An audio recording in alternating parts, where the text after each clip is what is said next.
I'm not going to get into specifics about what went on in the room. The very public meeting over. Time for more secret talks to begin. Welcome, everyone. I'm Chris Conner, in for Neil Cavuto, and this is your world. And as these debt talks drag on, are taxpayers being kept in the dark? We are going to have meetings that I'm not going to tell you about. I don't want to announce a schedule. We're trying to get a deal done. We don't read out every meeting that he has.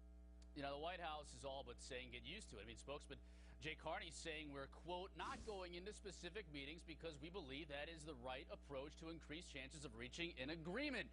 But with reports of up to $1 trillion in new revenues, a.k.a. tax hikes, where else are you going to get the revenues from, all on the table, don't taxpayers have a right to know? Republican Senator Ron Johnson of Wisconsin calling the CEQA process disgusting. The Tea Party activist Gina Loudon, who agrees. Gina, is it the fact that Carney and our leaders on Capitol Hill are just not divulging specifics that is really of the greatest concern to you? Well, it's the fact that this president ran on the issue of transparency, and evidently that's no longer a priority. I not only expect transparency from this administration, but taxpayers, these folks work for us, and this is our money, Chris. This is the problem.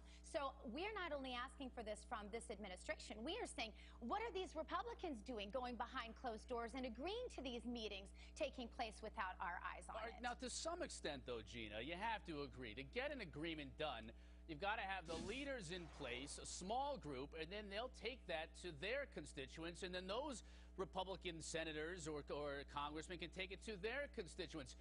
It's tough enough to get an agreement with 8 people in the room, much less 508 people in the room. No, I understand that, but you understand these people work for us. We elected them. This is our money. This would be like telling the CEO of your company that you work for, no, I'm sorry, you don't get to be in these meetings. They're closed door. No, this is our money. No. They work for us.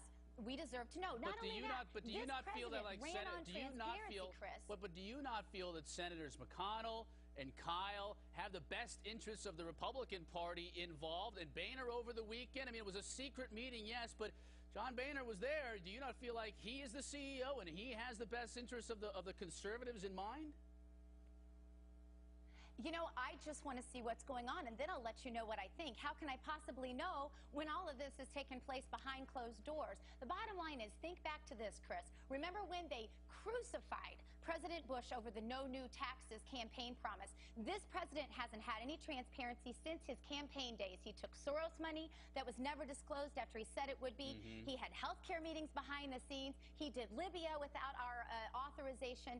About the only thing he's done publicly are the beer summits, and frankly, that's not too impressive to taxpayers. I'll tell you what, Gina, you know, just down the pike here from Nancy Pelosi, House Democrat leader Nancy Pelosi, saying that we're not going to balance the budget on the backs of seniors, women, and people with disabilities. Boy, I've never heard that before. And this on the heels of the White House saying they were open to including entitlements in spending cut negotiations. This is, I think, the biggest problem, Gina, is that every day we get a misinformation from both sides of the aisle in terms of where we are right now.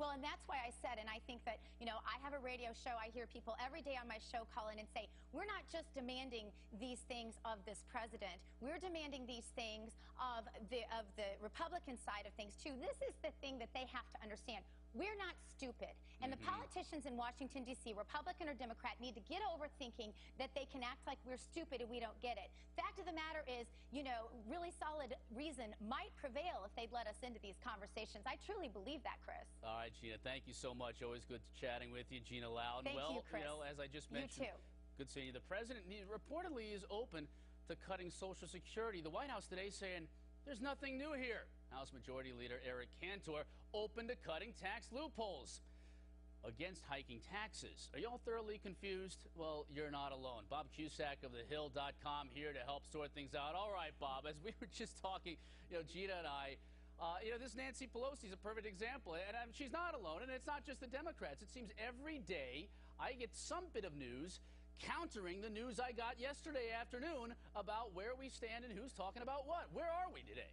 Well, that's right, Chris. I mean, anytime in Washington you hear somebody say, oh, there's no news here, well, then there's news there. The White House leaked out this floated idea of making some major changes to Social Security, and Democrats grabbed the Washington Post, New York Times this morning, and we're like, what is going on here? Now, this could just be a negotiating ploy. There are a lot of games being played in Washington right now. Republicans are saying today, unless we have a deal by Monday, there's not going to be a deal because of that openness, transparency. We need time to review this, and we need to put it into legislation. So there's a lot of gamesmanships going on, and it's going to be a roller coaster ride for the next couple of weeks. Bob, do you agree with Senator Ron Johnson, who spoke earlier today, senator from Wisconsin, saying, look, I feel like I'm being kept in the dark. I feel like the media knows more about what's going on in these meetings than I do. And that's part of the problem, is the fact that you have both Republicans and Democrats getting this information from the media, and maybe they agree or disagree with it, but it's sort of catching them by surprise a little bit? No, I think it is interesting that in the last Congress you had the health care reform talks and the backroom deals, all the criticism of that. Now you have both parties in the back rooms now, but at the same time, a lot of the rank-and-file members, the Tea Party lawmakers like Ron Johnson, are saying, what is going on? But they are going to have time to review this, and that's where it's going to be very difficult, I think, to get the votes. There's been a lot of optimism from the White House and Republican leaders, but I think they're trying to soothe Wall Street, who's getting a little nervous, a little jittery about this, and I think it's going to be very, very difficult to get the votes to pass whatever they come up with. Where do you think we are right now? I mean, do you think the White House is open to cutting Medicare significantly, to cutting Social Security, despite what Nancy Pelosi is saying? Do you think that the Republicans are okay with some of these tax breaks, getting rid of some of these tax breaks, particularly on the LIFO situation and the charitable giving? I mean, are we anywhere closer in these areas? No, I don't think so. I think there's a lot of spin going on. The Republicans are saying, okay, we will close the tax loopholes, but only if you use that revenue to cut taxes in another area. Basically, we need a revenue-neutral deal while also cutting a lot of government spending. And I don't think President Obama is going to go along with cutting Social Security benefits or Medicare benefits unless Republicans say, okay, we're open to tax increases. I don't think that's going to happen. And that's why they're so far away. That's why the Biden talks basically collapsed. They're a long way away, and that's why I think this weekend is crucial. They have to get in a room for hours on end and strike a deal. But they are a long way off. And Bob, they're going to do this on Sunday, correct? That's when they're meeting next? They're hoping to meet on. They're going to meet Saturday into Sunday. I think the news could come Sunday, maybe Sunday night into Monday.